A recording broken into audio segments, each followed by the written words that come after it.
All right, so the first step to capture mastery, like if you want to build a really, really successful business on the internet, okay, you need to understand what the first step is. And that first step, my friend, is understanding some strategies and some psychology that goes on behind the landing pages. So many marketers, they're just shooting in the dark and they have no clue, what's working or why do they do certain things. And a lot of people just trying to copy other people and not really knowing, whether it's going to work for them or not. Well, I don't want to run my business like that, and you don't want to run your business like that. You want to be you want to be very precise. You want to get to the point to where right, what's going to work, what's not going to work, right? And you do that by being very strategic about your business. So in the last video, I talked about the importance of capturing your own lead, right, and building your own list. And it's very important for you to have your own capture page with whatever it is that you're promoting out there. Listen, amateurs, they don't do this. Professionals, they all use custom landing pages and custom capture mechanism, right? And that allows them to stand out, that allows them to, to control their own front end, to control their own business, to control, their success and their destiny, okay? And that's what you're going to do. That's what I'm going to teach you, okay? So let's talk about some strategy and psychology stuff here. It's going to get really, really good. Listen, I'm going to show you, examples. I'm going to show you what, my stuff. I'm going to take you behind the curtain. Listen, you will really get a lot from this training, okay? So again, before we start talking about traffic, you need to understand this, okay? Because if this is not, if you don't understand this, nothing else will really matter. Traffic is not going to make you successful, okay? Now, there's three components that we really need to address here. Component number one is a lead magnet. Component number two is, what I call a hook, and then the call to action, okay? Again, very simple. I told you there's nothing to it, right? There's just three things you need to understand. Like when you're creating your landing pages, when you're creating your capture mechanism, or your capture machine is what I like to call it, right? Just keep in mind three components. What's my lead magnet, what's my hook, and what's my call to action, okay? And then what you do is you strategically modify it and you optimize each one of those components individually. Okay, you just take, when we talk about optimization, I believe that's, later on in the, in this training here. When it comes to optimization, is you take one of these components and you optimize it, okay? Then you take another one, you optimize it, you split test it, and you get to the point to where you literally can have a 70 or 80% converting landing page, okay? So let's talk about what these are. So the lead magnet, and this might be a little bit of a review if you watch the free video series from Internet Traffic Formula Launch, but a lead magnet is essentially, it's basically a piece of value that solves a specific problem in your marketplace, okay, that you offer in exchange for an opt-in, that you offer in exchange of, some sort of a contact information. That can be an address, that can be an email, a phone number, whatever, right? Now, and you can be in different markets, you can be doing different things out there. This applies to virtually everything, okay, whether you're, offline brick and mortar, whether you're online info marketer or an affiliate marketer, or multi-level marketer building a team, or network marketer, direct sales entrepreneur, right? You can apply this to virtually anything and everything that's out there. Okay. In fact, I know some offline companies that started to apply, giving away lead magnet in exchange of a prospect's contact information, and they have tripled the revenue. Okay, this stuff works.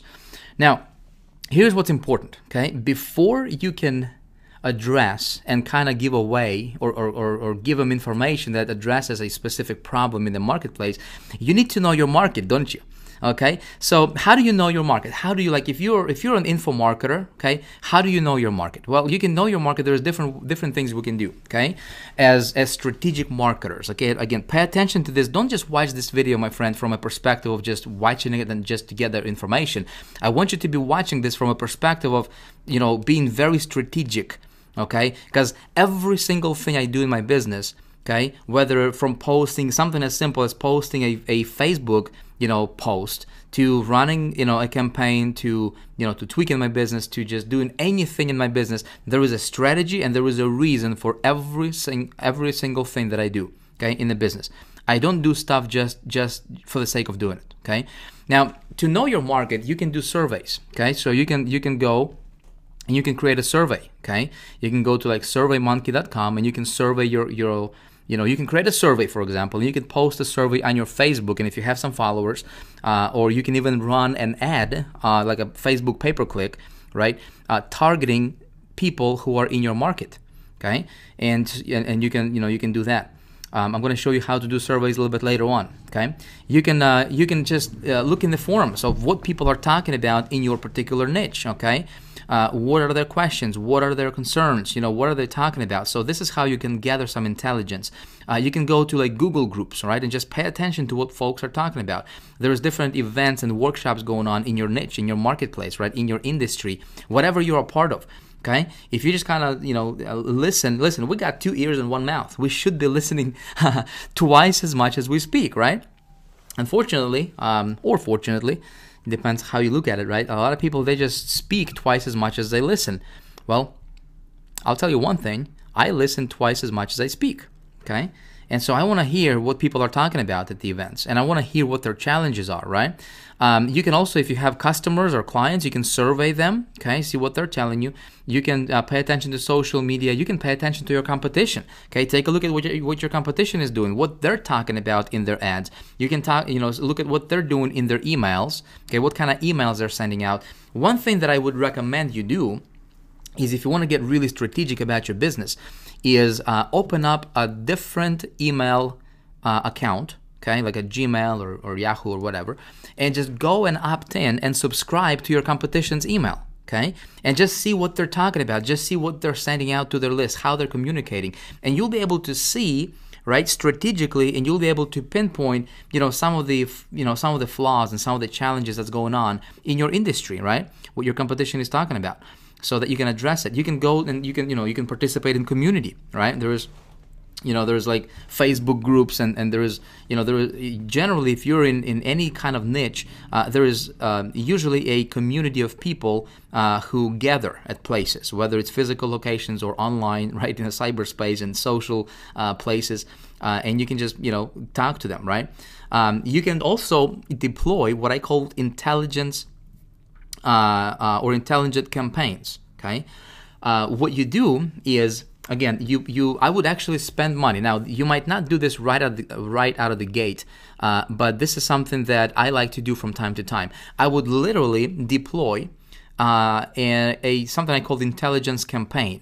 Okay, so I would spend some money on marketing a particular advertisement, okay, a particular post, let's say on Facebook, okay, and I would actually pay money to get information and just to get people to fill out the survey, okay? I'm not necessarily selling anything, I'm not necessarily making money out of that, but I would actually spend money, right? Maybe I'll dedicate $50 a month or something like that, right? Just to gather intelligence, and I would post, I would run different campaigns, I would actually run different advertisement campaigns in different places, just for the sake of getting people to take a survey in exchange of some sort of a lead magnet that I will give them at the end.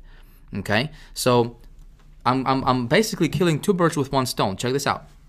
When I run a campaign that basically says, hey, what is your number 1 challenge in, insert an industry or a niche? Okay, what is your number 1 challenge in making money online? What is your number 1 challenge in growing giant tomatoes? What is your number 1 challenge in in training your kids how to party or whatever, right?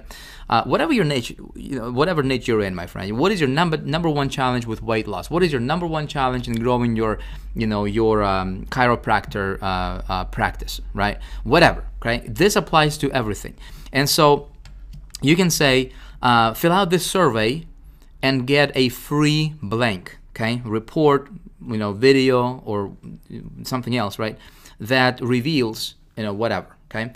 So you're giving them something in return when they fill out a survey, okay. Now, when they fill out a survey, what you're getting is they're telling you what they want, which you have that data, that gold, okay.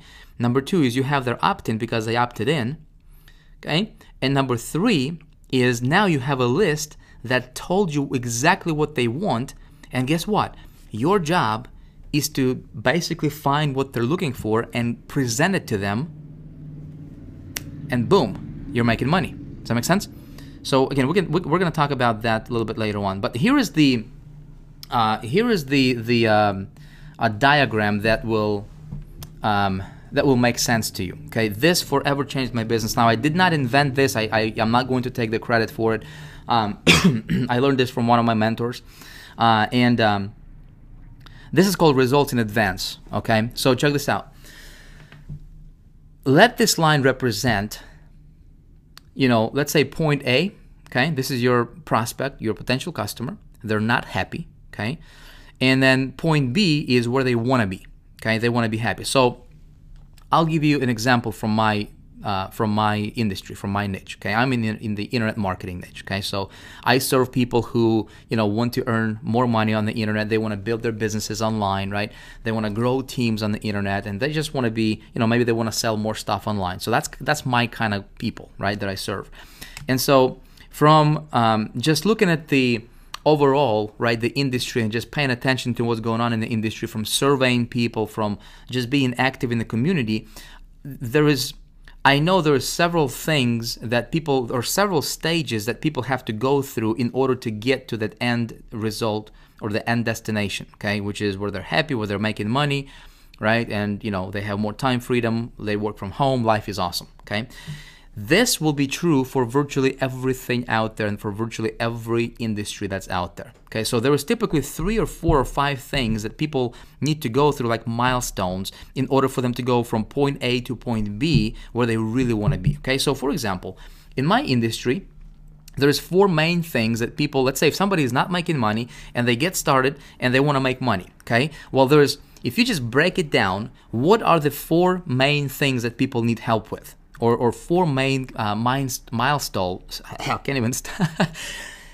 4 main milestones that people have to go through in order to get to that ultimate destination. Okay. Well, in my niche, first of all, before somebody can make money, they need to have something to promote. Okay. So they need to find an offer, something to promote.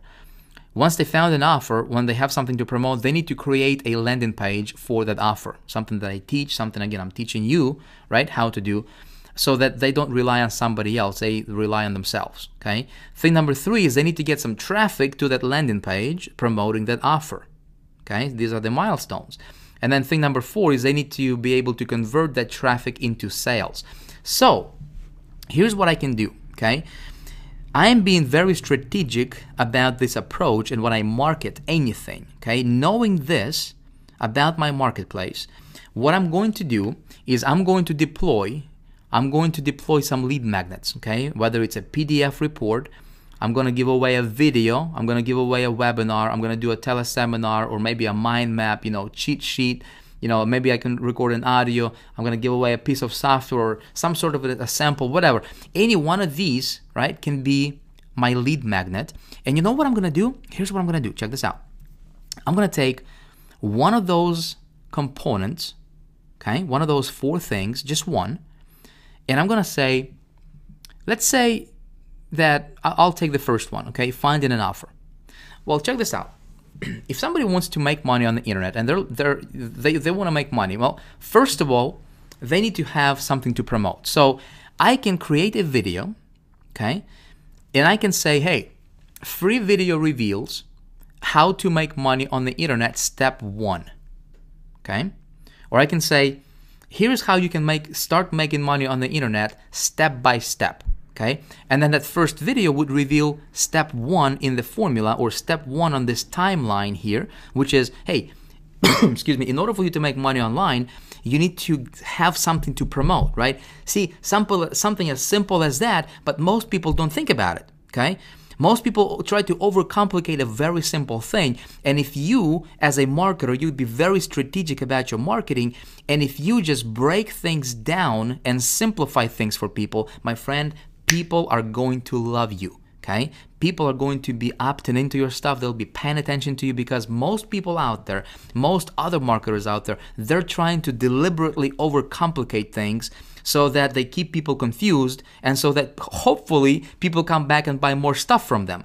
And in return, it just backfires on them and they don't even understand it. They don't even know, right? I'm telling you, if you just just take a concept, take a framework, and break it down to the ridiculous, simplify it down to the ridiculous, okay? And then give people step 1 of 4, okay, as a free value, free piece of value. You see what I'm talking about? This is called a lead magnet. This is something I can give away. And then guess what? I can record another video, or maybe I can write out a PDF, right? And just teach people how to create a landing page. Again, the information you're learning here, guess what? You be very strategic about it, and you can go out there if your niche is, teaching people how to make money online or start a business. You can what you're learning here, right? Take this information, package it your own way, right? Rephrase it, reframe it, and you can give it away as a lead magnet. Okay, cool stuff. Now, here are some golden tips, as I call them, when it comes to lead magnet. Okay, now I like to have my lead magnets have a unique, sexy, memorable name. Okay, I'm going to show you some examples here in the next video. Okay, really, really cool. If you can make your stuff stand out, it's really good. Okay, now the lead magnet must be very specific. Okay, I'm going to show you some examples. It must speak to the desired end result of your prospect. Again, we talked about that. That's very important. It must be easily and quickly consumed. So I don't want to give away a book, okay, as a lead magnet necessarily, because if somebody's going to take a week or a month to read a book, okay, chances are they're not going to do any business with me because they haven't consumed the lead magnet yet. Does that make sense? So I want my lead magnet to be very easily and quickly consumed. Generally, if that can be consumed within anywhere from 5 minutes to an hour, that's ideal. I want to create a positive expectancy in my marketing. Okay, in my lead magnet. So when people go through my lead magnet, I want it to be able to simplify it so nicely and keep it so simple so that when people look at my stuff, they go, you know what? I think I can do that. I can see how I can do that. And if you can create a positive expectancy, they didn't even implement what I told them, right? But just from watching you explaining stuff and just from watching you showing stuff, if they can say to themselves, you know what, I can do that. That looks simple. That looks easy enough. That creates a positive expectancy, okay? And what it does is those people they will unconsciously bond with you, okay? Again, you don't even there is no voodoo going on. You don't need to rely on any of the new age persuasion tactics. You just basically being real. And you're basically doing stuff that 99.9% of other marketers are not doing, okay? And so naturally, you will become like this magnet. If you can explain a problem to somebody better than they can explain it, better than they can explain it, listen, they will follow you, okay? They will unconsciously be attracted to you. They will naturally think that you have the solution, okay? And then if you can explain the solution to them, man, it's over. I'm telling you, it's over. Okay, so keep that in mind as you're creating your lead magnets. And I'm going to show you some examples again. It's going to be really good. Now, the lead magnet that I will be giving away, I want that to have high perceived value. Okay, what does that mean? Well, there is an actual value and there is a perceived value. Okay, so the actual value of a Rolls-Royce, for example. Do you think it's $500,000? I seriously doubt it. I mean, it's an upscale BMW is what it is. What's an actual value of, let's say, a Ferrari, or a Lamborghini? Or what about like an actual value of a Rolex watch?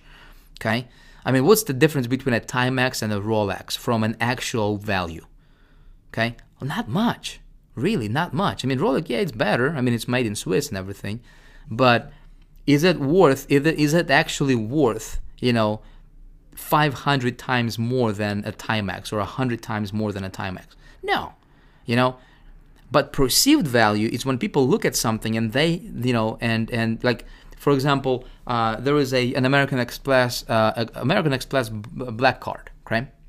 There is a regular credit card and there is a black card, and to get to a black card, right? You have to spend like $250,000 a year with American Express, and you have to have this perfect credit, all that good stuff, right? And then they give you, a chance or an opportunity to enroll in this black card, which you have to pay like $5,000 a month or a year just to have it. Okay. Now, what is it doing? Well, it's a freaking credit card. It's the same credit card as a normal one, right? But people strive for that because it got a perceived value that's high. Okay, it's exclusive. How can you create high perceived value in your marketing? Think about it. Okay, well, you can do that by making your stuff be really good. Okay, you can do, like, if you're gonna do a video, do a good job in the video. If you're gonna do a video, look your best in the video. I'm not talking about dressing up in a suit and tie, but really, be present in your video. What that's gonna do is it's going to, when people go through your stuff, they will look at you if you're gonna do a video, right? And if you're just present, if you're just engaged, if you're talking to that video camera like you're talking to that person, like as if they're standing next to you, does that make sense? They will have that perceived value that's gonna be huge. Okay, they will not know what's going on, but they will be attracted to you. Okay, or maybe you're giving away a software. Okay, softwares have high perceived value, right? If you design your software, listen, invest in a good designer, a graphics designer, and make the software look really, really good. Okay, on the outside, on the cover. Okay, if your perceived value, if you're giving away some kind of DVD or something, right, and you're marketing offline, you're going to be sending that DVD out to people, listen, invest in a good designer to create a really good looking cover for the DVD. Okay, does that make sense? Or an ebook or a website, right? If you're creating a landing page, make your stuff look really good. Okay, because if your stuff looks amateur, it does not have, the perceived value is not there. Does that make sense? So again, simple things that most people don't think about. Okay. Also, in my lead magnet, I want to create an aha moment for people at least once. So as they go through my lead magnet, let's say it's a video, okay, and I talk about a particular topic. I want to explain it in a way so that it's very simple for people to understand. And I also wanted to include at least one aha moments for them. I want to share with them something that they did not think would be there. Does that make sense? Whether it's, you give out some of your best content right there. If you are creating a, if you're going to do a webinar, right? Put your best foot forward. Listen, with the launch of Internet Traffic Formula, what we did, and the reason this launch was, ended up being ridiculously successful is because, we put our best foot forward in the pre-launch content. I gave away some really, really good stuff, right, in a pre-launch. I've invested in a really good videographer, right, to shoot the pre-launch videos, to make the thing look, to make it have a high perceived value. And I gave away really good stuff. I created positive expectancy, right? Again, if you just go back and just kind of model the launch of Internet Traffic Formula and just kind of break it down. Now, with this perspective, knowing all these things, right, now you can go back and you can see that we had, we created positive expectancy, right? We made it easily and quickly to be consumable, right? We spoke directly to the desired end result. We were very specific, right? And, we had a sexy name, Internet Traffic Formula. There was a formula to success, right? It had a name. So we had all of these components integrated within the, ITF, Internet Traffic Formula pre-launch, okay? All right, so next let's talk about the hook real quick here. The hook essentially is it's a big promise, and, usually in the headline, basically it's the benefit that your lead magnet will provide. It's what you're promising that they will get, okay? That's your hook. And again, I'm going to show you guys examples and it will make sense to you. Now, I want my hook to be very, very specific, okay? I want it to focus on just one thing and one thing only. A lot of people, they try, they're not specific in their marketing. That's why their opt-in rates suffer and they're not monetizing their traffic to the fullest like they could be monetizing the traffic because they keep their focus kind of scattered, right? They're not specifically focusing on one thing in their hook, in their promise, okay? That's a big mistake. Again, I want my hook, my headline, to speak directly to the market's desired end result, Okay, and then call to action. It's, here are a couple tips for you. Again, I want it to be very direct.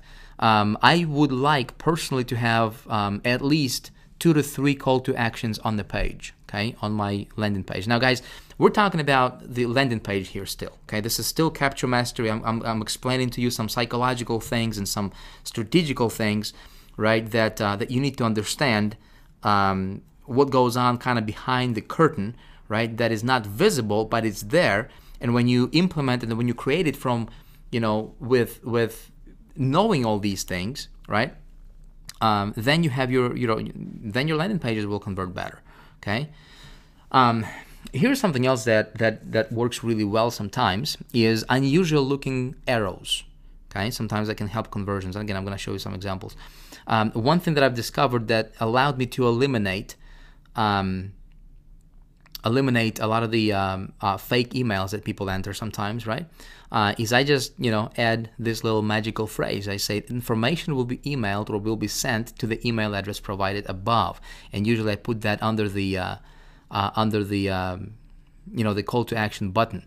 Okay, and that proved to reduce the number of fake emails that people enter on my landing page, therefore allowing me to create better audience, obviously capture better emails. And if I capture good emails, my open rates are higher, right? So now when I'm sending out emails, because the email is going out to the actual email address and not a fake email address, right? And people actually get my emails, well, more people open my emails, right? And more people get to my, get to see my stuff. Okay. So yeah, that's that's call to action for you. What we're gonna do next is I'm going to show you some examples of some strategic landing pages and landing machines, capture machines, right, is what I call them. And I'm going to walk you through them. We'll give you the strategy and kind of break down why, I created the way I created them.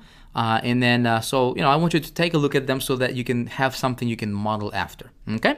So with that being said, I'll see you in the next video.